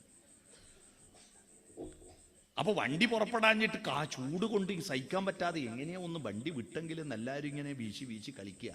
വണ്ടി വിടുന്നില്ല. കുറേ കഴിഞ്ഞപ്പോൾ വണ്ടി വിട്ടു. ഓ സമാധാനമായി, വണ്ടി വിട്ടല്ലോ. സ്പീഡായി വരുന്നു, പക്ഷെ കാറ്റ് വരുന്നില്ല. കാറ്റൊന്നും വരുന്നില്ല, വണ്ടി വിട്ടല്ലോ, എന്തായാലും വരുമായിരിക്കും കാറ്റ് അല്ലേ? അങ്ങനെ ആശ്വസിച്ച് ഇങ്ങനെ നിന്ന് വണ്ടി സ്പീഡായി കുറേ കഴിഞ്ഞപ്പോഴാണ് മനസ്സിലായത് തൊട്ടപ്പുറത്തെ വണ്ടി അങ്ങോട്ട് പോയതാണ്. നമ്മളെ വണ്ടി നിന്നെടുത്ത് നിൽക്കുക. നമുക്ക് തോന്നിയതാ. ഇതുപോലെയാണ് സൂര്യൻ ഉദിക്കുന്നതും അസ്തമിക്കുന്നതും തോന്നുന്നതാ, സത്യമല്ല. ഉള്ളതൊന്നും ഉള്ളതല്ല, ഉള്ളതിന് നാശമില്ല, നാശമുള്ളത് ഉള്ളതല്ല എന്നൊരു ചൊല്ലുണ്ട് കേട്ടോ. നമ്മൾ ഈ കാണുന്ന ഒന്നും സത്യമാണെന്ന് ഉറപ്പിക്കണ്ട, അത് ഉറപ്പിക്കണം. ആ ഉറപ്പിക്കാൻ വേണ്ടി ഉപവിഷ്ടരായി നിശേഷ സത്യത്തെപ്പറ്റി ചർച്ച ചെയ്തു. അങ്ങനെ ചർച്ച ചെയ്യുന്ന കൂട്ടത്തിൽ അതിലൊരു മഹാപണ്ഡിതനായിരിക്കുന്ന ഉദ്ദാലകാരുണി തൻ്റെ പുത്രനോട് പറഞ്ഞു, എനിക്കറിയുന്നതെല്ലാം ഞാൻ നിന്നെ പഠിപ്പിച്ചു, പക്ഷെ നീ ഇതുകൊണ്ട് നിർത്തരുത്. അധ്യാപകനാണ് ആര്? ഉദ്ദാലകാരുണി. നമ്മുടെ കുട്ടികൾ അധ്യയനം നടത്തുന്നില്ല. എന്താണ് അധ്യയനം? അധ്യയന വർഷം കേട്ടിട്ടില്ലേ? ജൂണിൽ തുടങ്ങി മാർച്ചിൽ അവസാനിക്കുന്ന അധ്യയന വർഷം. വാട്ട് ഈസ് അധ്യയനം? 2 വാക്കുകൾ ചേർന്നിട്ടാണ് അധ്യയനം ഉണ്ടായത്. അധി എന്ന് പറഞ്ഞാൽ പ്ലസ്. 2024 അറിയപ്പെട്ടത് അധിവർഷമാണ്. എന്തുകൊണ്ട് അധിവർഷം? 2024 365 366 ദിവസം ഉണ്ടായിരുന്നു. കാരണം ഫെബ്രുവരി 29 ഉണ്ട്. കാരണം 365 കാലില്ലേ, 4 കാല് കൂടുമ്പോൾ ഒന്നാവുമല്ലോ. ആ 4 കൊല്ലം കൂടുമ്പോൾ കഴിഞ്ഞ കൊല്ലായിരുന്നു ആ 1. അതുകൊണ്ട് അധിവർഷമായിരുന്നു 2024. അധി എന്ന് പറഞ്ഞാൽ പ്ലസ്, അധികമാണ്. യാപകൻ യാനം നടത്തുക, അയനം നടത്തുക. അയനം അയനം എന്ന് പറഞ്ഞാൽ യാത്ര. രാമന്റെ അയനമാണല്ലോ രാമായണം. അയനം എന്ന് പറഞ്ഞാൽ കൂടുതൽ യാത്ര ചെയ്യുക എന്ന് പറഞ്ഞാൽ പാഠപുസ്തകം മാത്രം പഠിക്കുന്നവൻ 0 ആണ്. പാഠപുസ്തകത്തിന് പ്ലസ് ആയിട്ട് കൂടുതൽ എന്ത് സ്വന്തമായി പഠിക്കുന്നുണ്ട്, ആ പഠനമാണ് അധ്യയനം. പിടികിട്ടിയോ? അയനം അതാണ്. പാഠപുസ്തകത്തിന്റെ അപ്പുറത്തേക്ക് പോകണം. ആ അയനം നടത്താൻ കുട്ടിയെ പ്രേരിപ്പിക്കുന്നവനെയാണ് അധ്യാപകൻ എന്ന് പറയുക. പാഠപുസ്തകം മാത്രം പഠിച്ചാൽ പോരാ. ഉദാരകാരുണി തനിക്കറിയുന്ന പഠിപ്പിച്ചിട്ട് അദ്ദേഹം അധ്യാപകനായതുകൊണ്ട് ബ്രാഹ്മണൻ പോലുമല്ലാത്തൊരു ക്ഷത്രിയൻ പാഞ്ചാല രാജാവായിരിക്കുന്ന പ്രവാഹട കൈവല്യന്റെ അടുത്ത് തന്റെ മകനെ പഠിക്കാൻ അയച്ചു, ശ്വേതകേതുവിനെ. ശ്വേതകേതു പ്രവാഹട കൈവല്യന്റെ അടുത്ത് പോയി പഠനം പൂർത്തിയാക്കി തിരിച്ചെത്തിയിട്ട് ഉത്തരങ്ങൾ പറഞ്ഞു കൊടുക്കുകയല്ല ചെയ്തത്, പുതിയ ചോദ്യങ്ങൾ ഉന്നയിച്ചു. ആ പുതിയ ചോദ്യമായിരുന്നു, പിതാവേ, ഞാൻ എവിടുന്ന വന്ന്, ഞാൻ എങ്ങോട്ടാ പോകുന്നേ, ഞാൻ ആരാണ് എന്ന്. ത്രികാലജ്ഞാനികളാവുന്നത് അവിടെയാണ് മനുഷ്യൻ. കടന്നു വന്ന വഴികൾ അറിയണം മനുഷ്യന്. ഞാൻ ആരാണ്, ഞാൻ ഇപ്പോഴെവിടെയാ നിൽക്കുന്നതെന്നറിയണം, ഞാൻ എങ്ങോട്ടാ പോകുന്നതെന്നറിയണം, ഭൂതം വർത്തമാനം ഭാവി അറിയണം. ത്രികാലജ്ഞാനി അതാണ്. പക്ഷിമൃഗാദികൾക്കറിയില്ല എവിടെ നിന്നോ വന്നു ഞാൻ, എവിടേക്കോ പോണു ഞാൻ എന്നറിയാൻ ഗുരുനാഥന്മാരും ആചാര്യന്മാരാകുന്ന വിളക്കുമരമേ വെളിച്ചമുണ്ടോ എന്ന് അന്വേഷിക്കാറില്ല പക്ഷിമൃഗാദികൾ. ഒരു പട്ടിക്കും പശുവിനും പൂച്ചക്കും അറിയില്ല തന്റെ പൂർവ്വഗാമികൾ ആരായിരുന്നു എന്ന്. ആ ലൈറ്റ് വേണ്ട, ഇത് മതി, സുഖം. തന്റെ പൂർവ്വഗാമികൾ ആരായിരുന്നു എന്ന് ഒരു പട്ടിക്കും അറിയില്ല. നമുക്കറിയാം നമ്മുടെ അപ്പനപ്പൂപ്പന്മാരാരാ, നമ്മൾ ചേരന്മാര്, ചോളന്മാരും പാണ്ഡ്യന്മാരുടെയും നാട്ടുകാരായിരുന്നു എന്നറിയാലോ. നമ്മുടെ ചരിത്രബോധമുണ്ടല്ലോ. നമുക്ക് ഭാവി കാലത്ത് രൂപപ്പെടുത്തുമല്ലോ. 2045 ഇന്ത്യ വികസിത രാജ്യമാക്കണമെന്ന ലക്ഷ്യബോധത്തോടു കൂടി പോകുന്നുവെന്ന് പ്രധാനമന്ത്രി പ്രസംഗിക്കുമ്പോ 20 കൊല്ലത്തപ്പുറത്തേക്ക് നമ്മൾ പ്ലാനിംഗ് ഉണ്ടാക്കുന്നുണ്ടല്ലോ. ഭാവി കാലമുണ്ട്, ഭൂതവും ഭാവിയും ഉണ്ട്, നിലവിലുള്ള അവസ്ഥയും ഉണ്ട്. എന്താണ് മനുഷ്യൻ? മനുഷ്യൻ എന്ന വാക്കിന്റെ ഒരു നിർവചനം ഞാൻ പറയാം. ഈ നിർവചനം നിങ്ങൾ കൃത്യമായിട്ട് 2 തവണ ഞാൻ പറയൂ, കൃത്യമായി മനസ്സ് കൊടുത്തു വെക്കണം. ഇതാണ് മനുഷ്യൻ. അച്ഛനും അമ്മയും മനുഷ്യരായതുകൊണ്ട് മക്കൾ മനുഷ്യരാവില്ല. കാരണം അവര് പറ്റിട്ടത് മൃഗത്തിന്റെ ശരീരമാണ്. അവര് സോഫ്റ്റ്വെയർ പറ്റിട്ടില്ല, ഹാർഡ്വെയറെ പറ്റിട്ടുള്ളൂ. സോഫ്റ്റ്വെയർ ഹാർഡ്വെയർ എന്താണെന്നറിയാവോ? കമ്പ്യൂട്ടറിന്റെ monitor, keyboard, mouse, UPS, battery എല്ലാം ചേരുന്ന സാധനം, കാണുന്ന സാധനമാണ് അതിന്റെ ഹാർഡ്വെയർ. അതിനകത്ത് നമ്മൾ ഇൻസ്റ്റാൾ ചെയ്യുന്ന അതിന്റെ സോഫ്റ്റ്വെയർ, അതിൽ അപ്ലോഡ് ചെയ്യുന്ന ഇൻഫർമേഷൻ, അതിൽ നിന്ന് ഡൗൺലോഡ് ചെയ്യുന്ന ഇൻഫർമേഷൻ, അതാണ് അതിന്റെ സോഫ്റ്റ്വെയർ. നമ്മൾ ജനിക്കുമ്പോൾ നമ്മൾ ഹാർഡ്വെയറും കൊണ്ടാണ് വരുന്നത്. പിന്നീട് ഇവിടുന്ന് ഇൻസ്റ്റാൾ ചെയ്തതാണ് ഇതിന്റെ സോഫ്റ്റ്വെയർ എല്ലാം. അമ്മ താരാട്ടുപാട്ട് പാടുമ്പോ പഠിപ്പിച്ചു. അമ്മ ചുണ്ടുപൂട്ടി തുറക്കുന്നത് കുട്ടി ഇങ്ങനെ കാണുമ്പോ കുട്ടിയും ചുണ്ടുപൂട്ടി തുറക്കുമ്പോ അമ്മ എന്ന അക്ഷരം പഠിച്ചു അല്ലേ? അത് അമ്മ. മിണ്ടിത്തുടങ്ങാൻ ശ്രമിക്കുന്ന പിഞ്ചിളം ചുണ്ടിന്മേലമ്മിഞ്ഞപ്പാലോടൊപ്പം അമ്മയെന്നുള്ള 2 അക്ഷരമല്ലയോ സമ്മേളിച്ചിടുന്നതൊന്നാമതായും ഉമ്മ. പിന്നെയാണ് ഒരു മീശക്കാരൻ വരുന്നത്, കുട്ടീനെ എടുക്കുന്നു. വയറ്റുന്ന് പോകുന്നുണ്ടെങ്കിൽ, മൂക്കുന്ന് ഒലിക്കുന്നുണ്ടെങ്കിൽ ഒന്നും എടുക്കൂല, അതെല്ലാം അമ്മക്ക്. കുളിച്ച് നീറ്റാണെങ്കിൽ എടുക്കുന്നു, കുറച്ച് മാന്യന്മാര് വരും എടുത്ത് നടക്കാൻ അല്ലേ? ആ മീശക്കാരൻ വായ പൂട്ടി തുറക്കല് മാത്രമല്ലല്ലോ, ഇതിൻ്റെ ഉള്ളുന്നുണ്ടല്ലോ ഒരു ഇറച്ചി കഷ്ണം ഇളകി കളിക്കുന്ന കുട്ടി അത് കണ്ടെത്തി. കുട്ടീൻ്റെ വായിലുണ്ടല്ലോ ഒരു ഇറച്ചി കഷ്ണം, നാവ്. അത് അണ്ണാക്ക് പറ്റിച്ചിട്ട് ഈ മീശക്കാരനെ കുട്ടി വിളിച്ചു. ചുണ്ട് പൂട്ടി തുറക്കുന്നു, അടുത്ത അക്ഷരം അണ്ണാക്ക്, നാവ് പറ്റിച്ച് വിളിക്കുന്നു ച. അത് അച്ഛ, മനസ്സിലായോ? അമ്മ, അച്ഛൻ. പിടികിട്ടിയോ? അക്ഷരങ്ങൾ ഉണ്ടാവുന്നത് കുട്ടി പിന്നെ ജനിച്ചതിന് ശേഷം ഇൻസ്റ്റാൾ ചെയ്യുന്നതാണ്. അവൻ ലോകത്തെ പറ്റി അറിയുകയാണ്. അപ്പോ ആ സോഫ്റ്റ്വെയർ വളർത്തിയെടുക്കലാണ് അച്ഛൻ്റെ അമ്മേന്റെ ജോലി. ഈ ശരീരത്തെ വളർത്തലല്ല, ശരീരത്തെ തളർത്തല അച്ഛൻ്റെ അമ്മേന്റെ ജോലി. അറിയോ നിങ്ങള്? നമ്മൾ ജനിച്ച ഉടനെ കുട്ടിക്ക് എന്താ ചെയ്യുന്നത്? എന്താ ചടങ്ങ്? ചെണ്ട കൂട്ടാൻ പഠിക്കുക. ഒരു കുട്ടി ജനിച്ച ഉടനെ എന്താ ചെയ്യാ? ആദ്യത്തെ ചടങ്ങ് എന്താ? ഇവിടെ പണ്ടൊരു ചടങ്ങുണ്ടായിരുന്നു, അതിപ്പോൾ ആരും ചെയ്യുന്നില്ല. ആ ചടങ്ങിനെ കുറിച്ച് ഒരു സിനിമാ ഗാനമുണ്ട്, ഒരു സിനിമ പേര് തന്നെയുണ്ട്. തേനും വയമ്പും നാവിൽ തൂകും വാനമ്പാടി. തേനും വയമ്പും നാവിൽ ചോർത്തും. എന്തിനാ തേന്? കുട്ടി ജനിച്ച ഉടനെ first impression is the best impression. മധുരം നാവിൽ തൊട്ടാൽ ഈ ലോകം മധുരം മധുരം മധുരം മധുരം മധുരാധിപതേ സകലം മധുരം. നല്ല അനുഭവമല്ലേ കുട്ടിക്ക്? ഈ ലോകത്തെ അവൻ ഇഷ്ടപ്പെടും. ആരെങ്കിലും ഇപ്പൊ തേന് തൊട്ട് കൊടുക്കുന്നുണ്ടാ? ഇല്ല. പകരം ഒരു ഇഞ്ചക്ഷൻ വെക്കും. കുത്തി വേദനിച്ച് കരഞ്ഞു കുട്ടി തോന്നുക ഈ ലോകം മുഴുവൻ എന്നെ കുത്താൻ വന്ന കാലം മാറാ. First impression is the best ഇംപ്രഷനായി അല്ലേ? അതുകൊണ്ടാണ് ഈ സാമൂഹ്യ വിരുദ്ധരാകുന്നതെന്ന്. ഇഞ്ചക്ഷൻ വേണ്ടേ? നിർബന്ധ. ഇല്ലെങ്കിൽ കുട്ടികൾ മരിച്ചു. ഉത്തർപ്രദേശിൽ 1000 കുട്ടികൾ ജനിക്കുമ്പോൾ അതിൽ 60 കുട്ടികളും മരിച്ചു പോകുന്നുണ്ട്. കേരളത്തിൽ 1000 കുട്ടികൾ ജനിക്കുമ്പോൾ 4 കുട്ടികളെ മരിച്ചു പോകുന്നുള്ളൂ. അതിന്റെ കാരണം കൃത്യമായി വാക്സിനേഷൻ കൊടുക്കുന്നുണ്ട്. പക്ഷെ അതിനു മുമ്പേ അല്പം മധുരം നാവുമ്പോൾ തൊട്ട് കൊടുത്തൂടെ? അത് കഴിഞ്ഞിട്ട് ഒരു ചടങ്ങുണ്ടല്ലോ. എന്താ അത്? പേരുവിളി. എത്രാമത്തെ ദിവസം ഇവിടെ പേര് വിളിക്കുക? 28 അല്ലേ?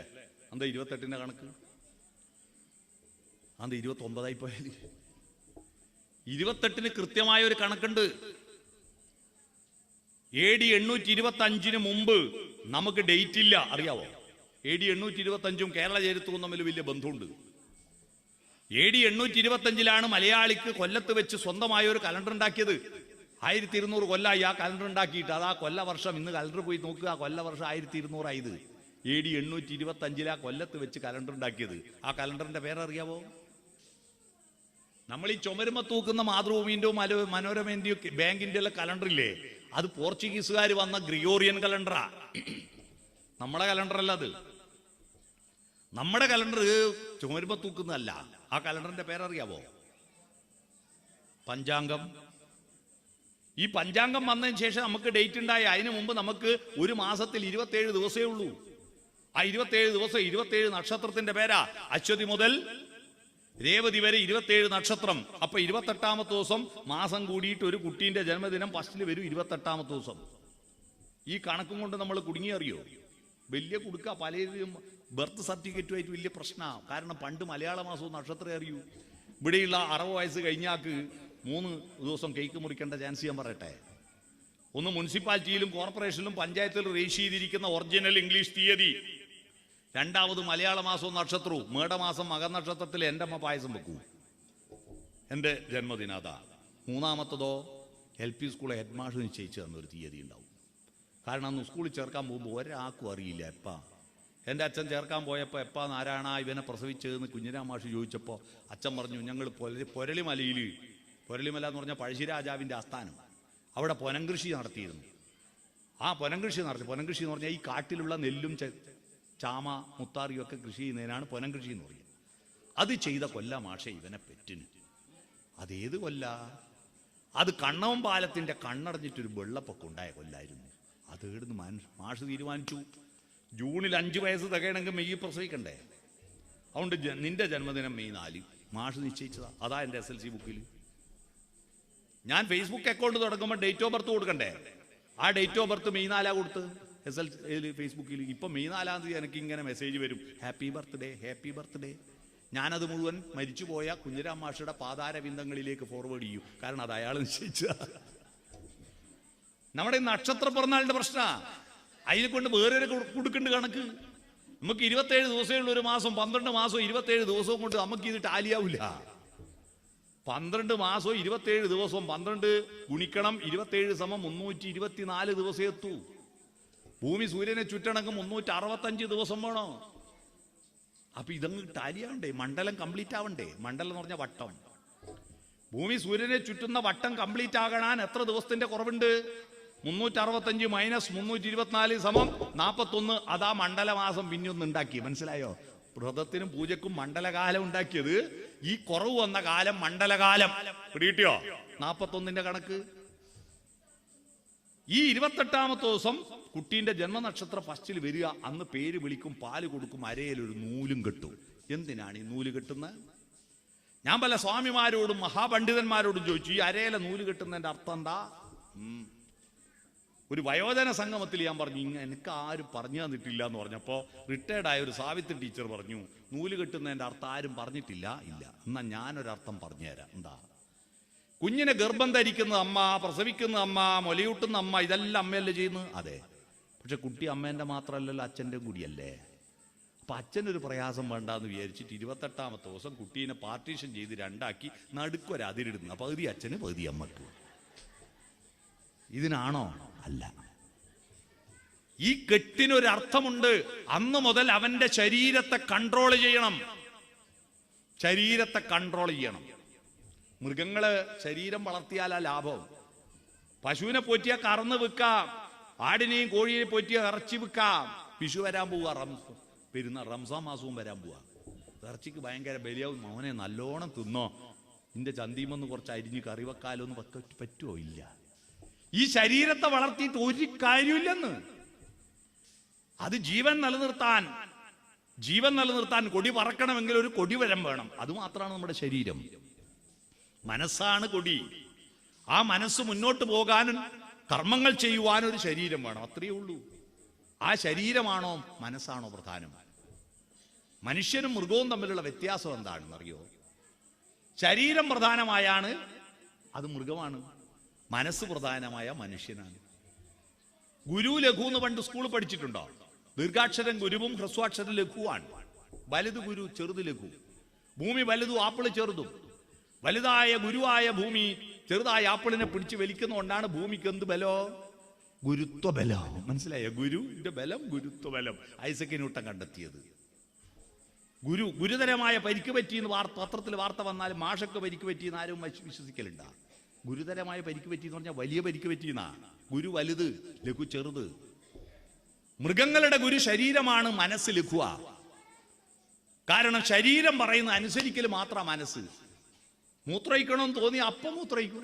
അത് അമ്പലപ്പറമ്പോ സ്കൂളോ റോഡോ നോക്കുവോ? ചാണകൂടണം തോന്നി അവിടുന്ന് ചാണകൂടും. ഇപ്പൊ ആന എഴുന്നള്ളത്തുണ്ടായിരുന്നില്ല ഇവിടെ? ആന എഴുന്നള്ളത്ത് ഭഗവാന്റെ ബിംബമാണ് തലയിൽ വെക്കുന്നത്. അപ്പം പിണ്ട ഇടാൻ പാടില്ല എന്ന് വിചാരിച്ചിട്ട് ആന പിണ്ട ഇടാണ്ടിരിക്കുവോ? ഇല്ല. അതെന്ത് ഭഗവാൻ വന്നിന് അതിന് പിണ്ട ഇടാൻ തോന്നി ആടെ പിണ്ട ഇടൂ. അതാണ് അതിന്റെ ശരീരമാണ് ഗുരു. മനസ്സ് ലഘുവ. മനസ്സുണ്ട്, മൃഗങ്ങൾക്ക് മനസ്സൊക്കെ ഉണ്ട് അല്ലേ? നമ്മളോട് സ്നേഹം പ്രകടിപ്പിക്കുന്ന പട്ടിക്കുഞ്ഞുങ്ങളും പൂച്ചക്കുട്ടികളൊക്കെ ഇല്ലേ? കണക്കറിയുന്ന പട്ടിയുണ്ട് എൻ്റെ നാട്ടിൽ. വീതി കുറഞ്ഞ റോഡിലൂടെ നമ്മൾ സ്കൂട്ടറും കൊണ്ട് പോകുമ്പോൾ റോഡിന്റെ പകുതിക്ക് ഒരു പട്ടി കിടക്കുന്നു. നമ്മൾ ഹോൺ അടിച്ചാൽ സ്കൂട്ടറാണെന്ന് കണ്ട പട്ടി അനങ്ങൂല. കാരണം സ്കൂട്ടറിന് പോണ്ട വീതി അവിടെ ഉണ്ട്, കണക്കറിയാം.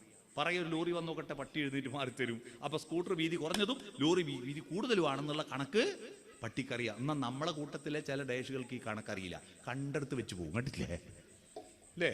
അതാണ് മനസ്സ് ലഘുവും ശരീരം ഗുരുവുമാകുമ്പോൾ മൃഗമാകുന്നു. മനുഷ്യനെപ്പാ മനുഷ്യനായത്?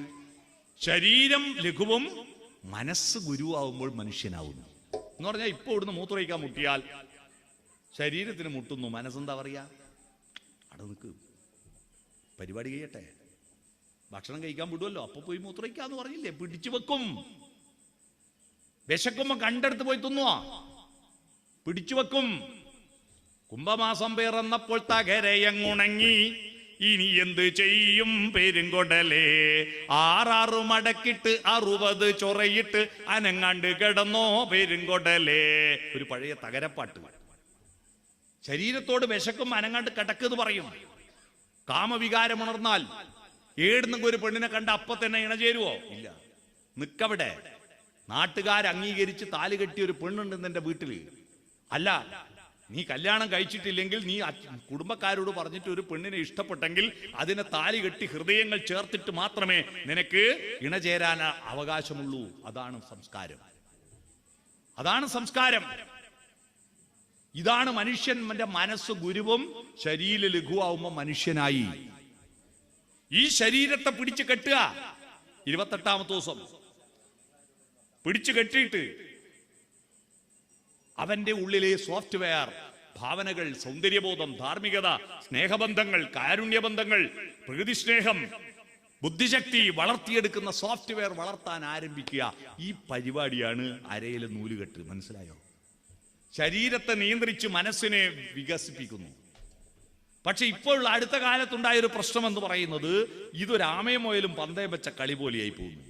ഈ സോപ്പ് കഥകളിൽ ലോകത്ത് ഏറ്റവും കൂടുതൽ കുട്ടികൾ കേട്ട കഥയാണ് ആമയും മുയലും പന്തയം വെച്ചത്. മുയൽ കുതിച്ചോടിയിട്ട് നോക്കുമ്പോൾ ആമ വളരെ പിറകിലാണ്. എന്തിനു ഞാൻ നേരത്തെ പോകുന്നു? നേരത്തെ പോയിട്ട് കാര്യമില്ലല്ലോ, 2 ട്രോഫിയൊന്നും കിട്ടൂലല്ലോ. ഒന്ന് വിശ്രമിക്കാം. വിശ്രമിച്ച് ഉറക്ക് കളിയുമ്പോൾ ആമ പോയി ട്രോഫി വാങ്ങിയിരിക്കുന്നു. എന്നിട്ട് അധ്യാപകർ നമുക്ക് പറഞ്ഞു തന്നു, പരിശ്രമശാലികൾ വിജയിക്കും, അലസന്മാർ പരാജയപ്പെടും. തീർന്നു, കഥ തീർന്നു. ഈ കഥയെ നമുക്കൊന്ന് മാറ്റിപ്പിടിക്കണം. ഈ കഥ മാറ്റിപ്പിടിക്കണം. ശരീരം എന്നത് ആമയും മനസ്സെന്ന് പറയുന്ന മുയലുവാ. നമ്മുടെ ശരീരം ആമയെ പോലെ വളരെ വലിയ വളരൂല്ലേ? നമ്മളെ കുട്ടി, ഒരു പശു പ്രസവിച്ച അരമണിക്കൂർ കൊണ്ട് പശു എഴുന്നേറ്റ് ഓടും, പശുക്കുട്ടി. എന്നാ നമ്മുടെ കുട്ടിയോ? പല കുറി വീഴുമ്പോൾ നടക്കാൻ പഠിക്കും, പലവട്ടം കരയുമ്പോൾ ചിരിക്കാൻ പഠിക്കുമ്പോഴേക്ക് എത്ര വയസ്സാവും? LKG അംഗനവാടി പോകുമ്പോൾ 3 വയസ്സാവും. 3-ാമത്തെ വയസ്സിൽ പശു പെറ്റിട്ടൊരമ്മയാ. നമ്മളെ കുട്ടി കൊച്ചുമോളാ. നമ്മുടെ ശരീരം ആമയെ പോലെയാ, പക്ഷെ മനസ്സോ? ഇപ്പൊ ഇവിടെ സമ്മാനം വാങ്ങിയ കുട്ടിയിൽ എന്താ? സൗഹൃദി D സുമേഷ് അല്ലേ? അതല്ലേ സമ്മാനം കൊടുത്തു? ഇത്ര ചെറുപ്പത്തിൽ ഇത്രയും ചോദ്യങ്ങൾക്ക് ഉത്തരം പറയുന്ന അതുപോലത്തെ എത്ര കുട്ടികളുണ്ടെന്നറിയോ? എന്തെല്ലാം മനോഹരമായ പാട്ടുകളാ പാടുന്നറിയോ? KS ചിത്രയും S ജാനകിയും പോലും തോറ്റുപോകുന്ന മട്ടിൽ പാട്ടുപാടുന്ന കുട്ടികളെ കണ്ടിട്ടില്ലേ? അവരുടെ മനസ്സ് മുയലിനെ പോലെ കുതിച്ചോടുന്നു, ശരീരം ആമയെ പോലെ മെല്ലെ വളരുന്നു. പക്ഷേ ഒരു നിശ്ചിത പ്രായത്തുമ്പോഴുണ്ടല്ലോ, മനുഷ്യനും ശിവനും പാർവതിക്കും എല്ലാം ബാധകമായിരിക്കുന്ന ഒരു സോഫ്റ്റ്വെയർ പ്രകൃതി ഇൻസ്റ്റാൾ ചെയ്യും നമ്മുടെ ശരീരത്തിൽ. എന്താ അത്? ശിവനും പാർവതിക്കും ബാധകമായ ആ സോഫ്റ്റ്വെയർ. PJ യന്ത്രം പാടിയ ഒരു പാട്ടുണ്ട് അതിനെക്കുറിച്ച്. മല്ലികാബാണൻ തന്റെ വില്ലെടുക്കും, മന്ദാരമലർ കൊണ്ടു ശരം തൊടുക്കും. പ്രകൃതി നിങ്ങളെ ഇങ്ങോട്ട് അയച്ചത് അമ്പലത്തിൽ പോയി തൊഴാനും സ്കൂളിൽ പോയി പഠിക്കാനും ഗവേഷണം നടത്താനും റോക്കറ്റ് ഗോളാന്തര യാത്ര നടത്താനൊന്നും അല്ല പ്രകൃതി ഇങ്ങോട്ട് അയച്ചത്. പ്രകൃതിക്ക് ഒറ്റ ലക്ഷ്യമുള്ളൂ. ഏത് ജീവജാലത്തെയും പ്രകൃതി ഇങ്ങോട്ട് അയച്ചത് നിന്നെ പോലത്തെ കുറെ എണ്ണത്തിനെ സൃഷ്ടിക്കാൻ വേണ്ടിയിട്ടാണ്. മാനിന് കസ്തൂരി മണം കൊടുക്കുന്നത്, ഇരുമീനണക്കായിട്ട് ഒരു സാഗരത്തെ തീർക്കുന്നത്, പുഴുവിനെ പൂമ്പാറ്റയായി ഉടുപ്പിക്കുന്നത്. ഈ പ്രകൃതിക്ക് സസ്റ്റൈനബിൾ ഡെവലപ്മെന്റ്, സുസ്ഥിര വികസനം ഉണ്ടാവണം. ഇതെല്ലാം ഇതുപോലെ തുടർന്നും ഉണ്ടാകണം. അതിന്റെ സോഫ്റ്റ്വെയർ നമ്മുടെ എല്ലാം ഉള്ളിൽ ഇൻസ്റ്റാൾ ചെയ്യും പ്രകൃതി. ആ സോഫ്റ്റ്വെയർ ഇൻസ്റ്റാൾ ചെയ്യുന്നതും നമ്മുടെ പരീക്ഷേന്റെ കാലവും കല്യാണത്തിന്റെ കാലവും തമ്മിൽ പൊരുത്തക്കേടുണ്ട്. പ്രകൃതി നമ്മുടെ സോഫ്റ്റ്വെയർ ഇൻസ്റ്റാൾ ചെയ്യുന്നത് നമ്മുടെ ഭക്ഷണം പോലെയാണ്. ഇപ്പോ 5-ലെത്തുമ്പോ പെൺകുട്ടികൾ ചെമ്പകപ്പൂ മുട്ടിനുള്ളിൽ വസന്തം വന്നു, കരളിലെ ഇളം കൊമ്പിൽ ചന്ദനക്കിളി അടക്കം ചൊല്ലി. കൈതപ്രത്തിന്റെ പാട്ട് പറഞ്ഞ പോലെ അടക്കം ചൊല്ലാൻ തുടങ്ങും. കാരണം ഋതുമതിയായി. ആൺകുട്ടികൾക്ക് പ്രേമക്കുരു പൊന്തുക. പണ്ടെല്ലാം നമ്മളെ ഭക്ഷണം വളരെ മോശമായ കൊണ്ട് 10-ലെത്തുമ്പോൾ കുറേശ്ശെ പ്രേമം വരിക തന്നെ ചെയ്യുക. വന്നാലും പറയാൻ ധൈര്യമുണ്ടോ? ആരാദ്യം പറയും എന്ന് പറഞ്ഞിട്ട് ഓള് പറയട്ടെ, ഞാൻ പറയട്ടെ, ഓളും കാണിട്ട് അവസാനം സെൻഡ് ഓഫ് ആയ ദിവസം ഇനിയും കാണൂലല്ലോ. അപ്പാട് ഓട്ടോഗ്രാഫ് എടുത്തിട്ട് കടലിനെ മറന്നാലും കടൽ കരയെ മറന്നാലും ഞാൻ നിന്നെ മറക്കൂല നേടി അങ്ങ് പോയി. പിന്നെ വാട്സപ്പും ഇല്ല, ഫേസ്ബുക്കും ഇല്ല, പിന്നെ ഒരു പിടിയില്ല, പാള കീറിപ്പോയി, ഒരു മറിഞ്ഞും പോയി. ഇപ്പോ നല്ല ഭക്ഷണം എല്ലാം കഴിച്ച് ഫേസ്ബുക്കും വാട്സപ്പെല്ലാം വന്നപ്പോ അന്നത്തെ സുഹൃത്തുക്കളെ ബെസ്റ്റീനെല്ലാം തപ്പി ഇറങ്ങിയിട്ടുണ്ട്. പൂർവ്വ വിദ്യാർത്ഥി സംഗമങ്ങളെല്ലാം അടിയല്ലേ? നല്ലതാണ്. പൂർവ്വ വിദ്യാർത്ഥി സംഗമങ്ങളിൽ പങ്കെടുക്കുന്നവർക്ക് ആയുസ് കൂടുന്നുണ്ടാന്ന് പുതിയ പഠന റിപ്പോർട്ട് കേട്ടോ. നല്ലതാണ്. പ്രായമായിരിക്കുമ്പോ ഒരു വട്ടം കൂടിയൻ ഓർമ്മകൾ മേയുന്ന തിരുമുറ്റത്തെത്തുവാൻ മോഹം. അത് മലയാളിയുടെ ഒരു ഊസാഗ. ലാസാഗു ഊസാഗ പഠിച്ചിട്ടില്ലേ? അതാണ് നമ്മുടെ ഗൃഹാതുരത്വ ഊസാഗയാണ്. അതാണ് നല്ലതാണ്. പക്ഷെ ഇപ്പൊ 10ാം ക്ലാസ് ഒന്നും കാത്തുന്നില്ല എന്ന് കഴിഞ്ഞ ആഴ്ച ഒരു പത്രത്തിലൊരു വാർത്ത കണ്ടിട്ടില്ലേ? 9ൽ പഠിക്കുന്ന പെണ്ണ് പെറ്റു, കുട്ടീന്റെ അച്ഛൻ 8ലെ ചെക്കൻ. കണ്ടിട്ടില്ലേ? എന്താ അത്? എന്താണ് അവർ കഴിക്കുന്ന ഭക്ഷണം? അങ്ങനത്തെ അല്ലേ? ഈ ഭക്ഷണം അവന്റെ സ്വഭാവത്തെ സ്വാധീനിക്കുമെന്ന് കാര്യത്തിൽ നിങ്ങൾക്ക് തർക്കമുണ്ടോ? പണ്ട് നമ്മൾ കഴിച്ച ഭക്ഷണം എന്തായിരുന്നു? ഉച്ചക്കെന്താ കറി? ചക്കക്കുരും വെള്ളരിക്കും ഓലൻ. രാത്രിയോ വെള്ളരിക്കും ചക്കക്കുരു ഓലൻ. ഇതിനെ കൊണ്ട് എന്ത് ഹോർമോൺ ഉണ്ടാവാനാ? ഇപ്പൊ എത്രയാ ഇറച്ചി, എത്രയാ മീൻ, എത്രയാ വെളിച്ചെണ്ണ, എത്രയാ പാം ഓയിൽ, എത്രയാ സൂര്യകാന്തി, എത്രയാ തേങ്ങ, എന്തെല്ലാം കൊഴുപ്പുള്ള ഭക്ഷണ കഴിക്കുന്നത് അല്ലേ? അങ്ങനത്തെ ഭക്ഷണമല്ലേ? നമുക്കെല്ലാം മരണം വരെ പല പേരുണ്ടെങ്കിലും മരിച്ചാൽ ഒറ്റ പേരേ ഉള്ളൂ, ശവം. ഒറ്റ പേരേ ഉള്ളൂ. എന്നാ കോഴീന്റെ ഭാഗ്യം നോക്കിയാട്ടെ മരിക്കുന്നവര് ഒറ്റ പേരേ ഉള്ളൂ കോഴി. മരിച്ച 28 പേരുണ്ട്. Chicken kebab, chicken kadai, pepper chicken, ginger chicken, chicken 65, chicken പറന്നടിച്ചെന്നെല്ലാം പറഞ്ഞിട്ട് 28 മോഡൽ കോഴിയുണ്ട്. ഇത് മുഴുവൻ കുട്ടികളെ തിന്ന. അവന് പിടിച്ചാൽ കിട്ടണ്ടേ അവന്റെ ഉള്ളിലുള്ള ഹോർമോണ്. അപ്പോ അവന്റെ ശരീരം മനസ്സിനെ ഓവർടേക്ക് ചെയ്യുന്നു. ആമ മറികടക്കുമ്പോ മുയൽ കുതിക്കുന്നുണ്ടോ? ഇല്ല, മുയൽ കിടന്നുറങ്ങുന്നു. കാരണം 8, 9 എത്തുമ്പോ 7ാം ക്ലാസ് വരെ പ്രൊജക്ട് ഉണ്ടാക്കുന്നു, അസൈൻമെന്റ് ഉണ്ടാക്കുന്നു, ലൈബ്രറി പോകുന്നു. എന്തൊരു എനർജറ്റിക് ആയ കുട്ടികളാ. 8, 9 എത്തുമ്പോഴേക്ക് അവന്റെ സ്വഭാവം കട്ട ചോര കൊണ്ട് ജ്യൂസ് അടിച്ച് ചോടാ സർബത്ത് ഇല്ലൂമിനാട്ടി. അതിന് പറ്റിയ പാട്ടിറക്കിയിട്ടുണ്ട്. ഇപ്പൊ പാട്ടുകാരെ കുറ്റം പറഞ്ഞുകൂടാ, അതാ പിള്ളേർ പാടിത്തുള്ളുന്നത്. നമ്മുടെ പുരാണങ്ങളിൽ കുംഭകർണനും രാവണനും ഒക്കെ ചോര കുടിച്ചതായിട്ട് പറയുന്നത് കേട്ടിട്ടുണ്ട്. പക്ഷേ ഒരു രാക്ഷസനും അസുരനും കട്ട ചോര കൊണ്ട് ജ്യൂസ് അടിച്ചിട്ട് സോഡാ സർബത്ത് കുടിച്ചിട്ടില്ല. ഇപ്പൊ പിള്ളേർ പാടുക ഇല്ലൂമിനാട്ടി. വിദ്യാരംഭം കുറിച്ചത് അരിയിൽ എഴുതിയിട്ടല്ല, പേന കത്തി കൊണ്ട് വിദ്യാരംഭം കുറിച്ചവനെ നിന്നെ പടച്ചവന് 10ൽ 10 മാർക്ക് എന്ന പാട്ട് ആവേശ സിനിമയിൽ ഇറങ്ങിയ ശേഷം കേരളത്തിലെ 16 വിദ്യാലയങ്ങളിൽ കത്തിക്കുത്ത് നടന്നു. അറിയോ? 2 കുട്ടികൾ ഇപ്പോൾ ICU കിടക്കുക. പേന കത്തി കൊണ്ട് വിദ്യാരംഭം കുറിച്ചവനെ നിന്നെ പടച്ചവന് 10ൽ 10 മാർക്ക് അല്ലേ? മാതാപിതാക്കളെ മാപ്പ്, ഇനി അങ്ങോട്ട് തന്നിഷ്ടക്കൂത്ത്, ഉന്നം മറന്നൊരു പോക്ക്, ഗുണപാഠങ്ങളോ മതിയാക്ക്, ഇതെൻ പാത എൻ അധികാരം, വഴിതെറ്റാനുമുണ്ടവകാശം, തനി നിറമെടു തണിയണ നെഞ്ചേ കാട്ടു തോന്യാസം. ഇതല്ലേ പാടുന്നേ? ലോകത്തിലുള്ള നിയമങ്ങളൊന്നും വിവാഹ നിയമങ്ങൾ വേണ്ട. വേണോ? മംഗല്യം തന്തുനാനെ വേണ്ട. നമ്പൂതിരിമാര് വിവാഹം ചെയ്യുമ്പോൾ ചൊല്ലുന്ന മന്ത്രമാണ് മംഗല്യം തന്തുനാനേന. തന്തു പറഞ്ഞ നൂല്, താലി കെട്ടുന്ന താലിച്ചരടോടുകൂടിയിട്ടുള്ള വിവാഹമാണ്. 2 ഹൃദയങ്ങൾ ചേർക്കലാണ്. ഭർത്താവിന്റെ ഹൃദയം പറിച്ചെടുത്ത് ഭാര്യന്റെ ഹൃദയത്തോട് ഒട്ടിച്ചു കൊടുത്താൽ ഭർത്താവ് മരിച്ചു പോകുന്നതുകൊണ്ട് ഹൃദയത്തിന് പകരം പൊന്നിന്റെ ഹൃദയം ഉണ്ടാക്കിയിട്ട് ഭാര്യയുടെ ഹൃദയത്തോട് ചേർത്ത് വെക്കലാ വിവാഹം. ഇത് ഫെവിക്കോൾ കൊണ്ട് ഒട്ടാത്ത കൊണ്ടാ നൂലുമ കെട്ടിക്കകത്ത് കെട്ടുന്നത്. ഭർത്താവിന്റെ ഹൃദയമാണ് താലി, അത് ഭാര്യയുടെ ഹൃദയം എവിടെയാണ് അതിന്റെ നേരെ നിൽക്കണ്ടേ. ഇതറിയാത്ത ചില പൊട്ടന്മാർ വലിയ മാല മാറങ്ങിയിട്ട് അയിമ കോർത്തിട്ട് ചില ഭർത്താക്കന്മാരുടെ ഹൃദയം ഭാര്യന്റെ ഹൃദയത്തുമല്ല ഉദരത്തുമല്ല നിൽക്കുന്നേ. വീട്ടിലെത്തി കണ്ണാടി നോക്ക്, ഹൃദയം എവിടെ അവിടെയേ താലി നിൽക്കാവൂ. ഇതിന്റെ അർത്ഥമൊന്നും അറിയാതെ മംഗല്യം തന്തുനാനേന, കല്യാണം ആചാരപ്രകാരം കഴിച്ചാൽ പിന്നെ ജീവിതം തുന്തനാനേന, തോലഞ്ഞു പോവും എന്നല്ലേ ബാംഗ്ലൂർ ഡേയ്സിലെ പാട്ട്. മാംഗല്യം തന്തുനാനേന, പിന്നെ ജീവിതം തുന്തനാനേന, തോലഞ്ഞു പോവും. അതുകൊണ്ടെന്താ? കല്യാണവും വേണ്ട, പന്തലും വേണ്ട, താലിയും വേണ്ട, നാട്ടുകാരും വേണ്ട. ഒരു പെണ്ണിനെ ഒരു ചെക്കനും ചെക്കനെ ഒരു പെണ്ണിനും ഇഷ്ടപ്പെട്ടാൽ ഈടിങ് ഫ്ലാറ്റ് എടുക്കുക, വാടക വീടെടുക്കുക, ആടെ കൂടുക, ഇണചേർന്ന് രമിച്ചിട്ട് കുറെ കാലം കഴിഞ്ഞിട്ട് വേണ്ടാന്ന് തോന്നിയാൽ മടുത്താൽ പോയിക്കൊള്ളുക. Living together. ശരീരം മനസ്സിനെ ഓവർടേക്ക് ചെയ്യുന്ന മനസ്സിലായോ? Living together.